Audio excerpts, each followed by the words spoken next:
So the iPhone 16 Plus is one of those iPhones that just ended up coming out, and there's kind of a slight problem within this particular iPhone. And the craziest thing is, when I look back at all these iPhones Apple's ever made, I genuinely do think for a lot of them, there's been a lot of cool things going on for the iPhone Plus series. It's been a really good lineup, not really too many issues besides it probably being overpriced. But the problem with the iPhone 16 Plus is that this is probably going to be one of the last Plus iPhones we're probably ever going to get from Apple. Meaning that if you ever wanted to go ahead and buy another Plus iPhone, this is pretty much it. So the problem with the iPhone 16 Plus is that this iPhone, pretty much everything goes down to this particular device, signifying how well the iPhone Plus lineup did. When you look at the iPhone 13 mini lineup, the reason the mini lineup I think is so good and why so many people want it back is because the iPhone 13 mini was such a good device. I love that phone so much, and there weren't really too many big issues with that particular device.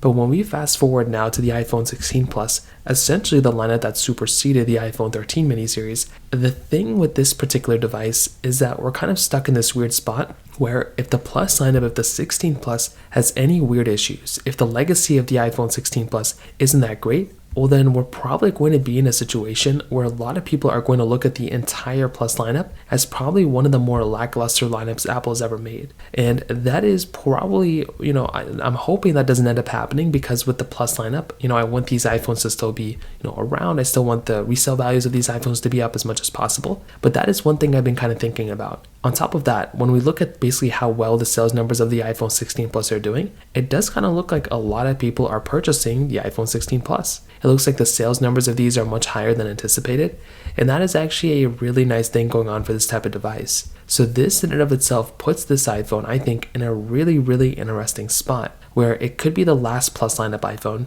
it could be the best-selling Plus lineup iPhone, and on top of that, if this iPhone has any issues, if the legacy of this iPhone isn't really, really good, well, people are going to look back at this Plus lineup and look back at a lot of iPhones Apple's made and kind of think to themselves, well, why did he, the reason why Apple removed this iPhone was because it wasn't a good iPhone. Same thing with the mini lineup. I don't think most people look at that, 13 mini as a bad iPhone. I think just not that many people were buying it, so they removed it. If this iPhone ends up getting removed and replaced with the iPhone Air lineup, well, then it's going to be interesting to see what the legacy of the iPhone's Plus series is going to be. So I'd love to hear your thoughts about this. Let me know in the comment section below. Hit the like button, that would mean so much, but definitely hit that subscribe button. More importantly than everything else, I love every single one of you guys. Hopefully I'll catch you guys in the next video. Peace out till then.